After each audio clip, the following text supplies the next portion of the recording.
Amigos oyentes, hermanos queridos, buenos días. El Evangelio del día, hoy 21 de agosto del año 2020.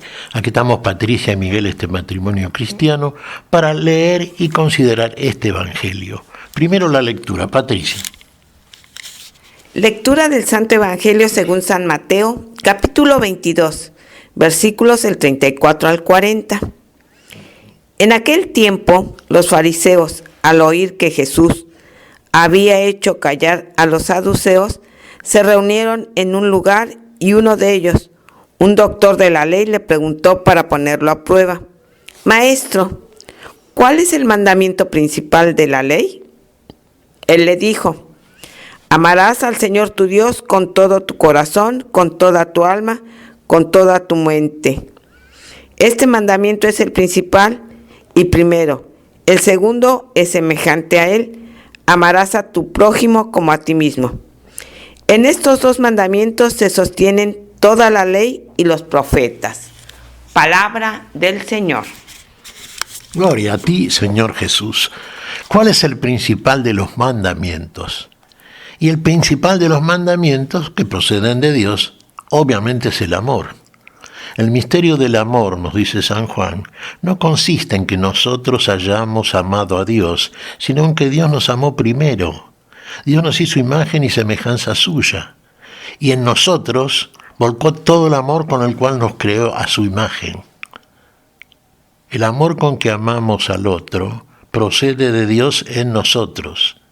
Y si verdaderamente obramos como nos dice el mandamiento, como nos dice en este caso la lectura de Mateo, entonces, si el amor de Dios hacia nosotros es plenísimo desde el principio y está en nosotros está la posibilidad de amar al otro, como a nosotros mismos.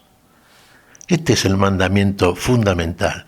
Sin este mandamiento, sin el cumplimiento del mismo, todos los demás no tendrían sentido. Aquí pregunta un fariseo, un doctor de la ley, un hombre especializado efectivamente en las Sagradas Escrituras. Bueno, recordemos que los fariseos y otras sectas judías habían ampliado a modo tal y de grado tal a la ley de Moisés que ésta finalmente contenía en total entre 600 y pico de mandamientos, preceptos, estatutos, etc. Era prácticamente incumplible por el hombre. Estaba bajo ley. En el caso de Israel, sí, la ley era de Dios. Por lo tanto, la ley era justa, sabia y buena. Y el mandato del amor no lo cumplía el hombre. No nos olvidemos, hermanos, que a partir de Cristo Jesús, que hizo todo por nosotros, que murió en nuestra vida y resucitó para nuestra resurrección, entonces tenemos, por el envío desde la gloria que nos hace nuestro Señor Jesucristo, el poder de encarnar aquellas cosas que Él nos enseñó. Claro, acá el fariseo tramposo, como eran los fariseos, no buscaba, la respuesta en Jesús para, darse cuenta que Jesús conocía más a fondo que nadie. ¿Sabe por qué? Jesús era la palabra encarnada. El Verbo se hizo carne y habitó entre nosotros. Y para eso vino a nosotros Dios en la persona de Cristo Jesús. Cristo Jesús, nuestro Señor Jesucristo, es el Verbo encarnada, la palabra de Dios encarnada. Y Él, como Dios, y siendo Dios como Hijo del Hombre, bajó a nosotros, vino a nosotros, esa palabra la puso en obra, hizo lo que dijo. Como comienza el libro del Génesis, dijo Dios e hizo Dios, y viene a ser en nosotros lo que nosotros no podemos. Y a partir de ese amor con que nos amó, entonces rehace en nosotros la creación, la regenera, la redime. Por lo tanto, la posibilidad de amar al otro está en nosotros, si verdaderamente creemos, esta es la fe que nos justifica delante de Dios, y obramos en consonancia con aquello que por lo menos proclamamos y decimos que creemos. Dios dice y hace. No basta solamente con decir, hermanos, con citar versículos y capítulos, etc. Hay que encarnar esta palabra. Ahí usted verdaderamente conoce la palabra y cumple el mandamiento. El amor de Dios en nosotros está también para ser encarnado en nosotros, siendo el principal de los mandamientos y la principal, yo diría desde la misma creación del hombre, el principal mandato que tenemos, porque amar es vivir, porque decimos que Dios es amor, y sí, Dios es vida, fuente de vida y creador de la vida desde el principio. Y mientras nos mantengamos unidos a ese principio, que en Cristo Jesús viene por amor a toda la sociedad humana, a buscarnos para llevarnos a la plenitud de la vida, vale decir del amor, bueno, mientras recibamos ese amor y actuemos en conformidad con el amor de Dios en nosotros, cumplimos el principal mandamiento. Y a partir de este cumplimiento todo lo demás es posible. Fíjese que la misma ley de Moisés, el decálogo, como decimos, ¿no es cierto? Bueno, contenía aquellos que sí, sabemos, sí. No matar, no hurtar, no fornicar, no levantar falso testimonio ni mentir, no codiciar los bienes ajenos, sí. Por supuesto, pero usted eso lo hace por temor o por amor. Por temor a la sanción legal, porque a lo mejor desde el ego todo lo interpretamos a partir de nosotros, del yo, de este egoísmo que tenemos los seres humanos. Y según se dice, ¿no?, aquellos que se han tomado, ¿no es cierto?, el trabajo de buscar, ¿cuál es la palabra más citada en general por el hombre? Yo. Siempre yo primero. Siempre primeros nosotros. Entonces lo que buscamos es que de alguna manera el otro repare en nosotros y muestre hacia nosotros un amor que desde el punto de vista de la apariencia a lo mejor, claro, en lo más profundo de su ser no tiene, como tampoco lo tenemos nosotros, que buscamos el primer lugar. Y nos olvidamos que el primer lugar y la totalidad del cumplimiento de los mandatos de la vida es precisamente Dios. Claro, por ahí buscamos, a ver, esto sería idolatría, ¿no le parece? A partir del yo, cositas que nos gusten a nosotros. En lo depositamos, uno diría, ¿es amor lo que depositamos? ¿O es fruto del egoísmo, que quiere más bien tener que ser? Fíjese que en Dios en Cristo Jesús, viniendo a nosotros, como dice San Pablo en Atenas, existimos, nos movemos y somos. Finalmente somos lo que Dios hace, verdadera imagen y semejanza de Dios. Y entonces desde ese lugar vemos a nuestro prójimo como un similar a nosotros. En él, en todos, sin hacer excepción, ¿no es cierto?, como no la hace nuestro Señor. En todos tenemos que volcar ese amor.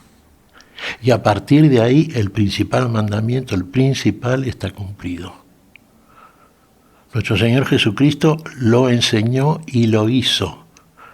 Él fue testimonio de esto. Fíjese, de lo que sabemos hablamos tantas veces, ¿no? Pero de lo que hemos visto damos testimonio. Y usted recién ve la realidad cuando Dios se la muestra, porque tiene los ojos de la fe depositados en el objeto que Dios a usted le muestra para que diga y hable a propósito de las cosas conforme a lo que ha visto. Y ver es encarnar, ¿se da cuenta? Ver es amar. Ver es recuperar la semejanza con el Dios que nos hizo desde el amor. Y ahí tenemos entonces la actuación cristiana. Eso da testimonio de que verdaderamente vivimos en conformidad con la fe y somos lo que Dios hizo. Verdadera semejanza con aquel que es nuestro Creador. ¿Qué te parece, Patricia? Pues mira, Miguel, estaba reflexionando que si realmente lleváramos a cabo este mandamiento que nos pide el Señor, amarlo por sobre todas las cosas y al prójimo como a uno mismo, el mundo sería otra cosa. Muchas veces, quizás de manera inconsciente, sin reflexionar, no nos damos cuenta que al al ser egoístas, al ser negligentes, ni estamos amando a Dios ni al prójimo como a uno mismo. Ojalá hoy tengamos unos momentos de reflexión interior para ver en qué situación estamos y poder rectificar el camino. Efectivamente, Patricia. San Juan nos dice a propósito, recomendamos dos cosas, hermanos. Fíjese, la primera carta a los Corintios en el capítulo 13. Medítelo bajo oración. Y la carta de San Juan, la primera carta de San Juan, la carta del amor. Si decimos, en esa carta nos dice San Juan, si amamos a Dios, a quien no vemos, y no amamos al prójimo, a quien vemos, entonces somos mentirosos. Nadie puede amar a Dios si no ama a su prójimo, si no ve en el otro la obra de Dios. Y ver en el otro la obra de Dios es ver aquello que Dios hace, no lo que hace el otro. Pero tenemos que empezar haciendo lo mismo que hizo el Señor. El misterio del amor, repetimos esto, no consiste en que hayamos amado a Dios, sino en que Dios nos amó primero. Y como dice el Papa, primeremos aquí también. Que parta de nosotros, que lo recibimos de Dios, ese amor con el cual nos vinculamos con el otro. ¿Qué te parece si agradecemos a Dios? Muy bien, Miguel. Te damos gracias, Padre Celestial, en el nombre santo de nuestro Señor Jesucristo. Te damos gracias, Señor, y te pedimos perdón por nuestras faltas. Señor, pedimos tu bendición para este día, para este Evangelio, para nosotros, Señor. Que seamos cumplidores, verdaderamente obradores y no meramente decidores de esta palabra que el Señor nos ha dejado como mensaje del amor eterno. Lo pedimos en tu nombre, Señor. Por Jesucristo, Señor nuestro. Amén. Y amén.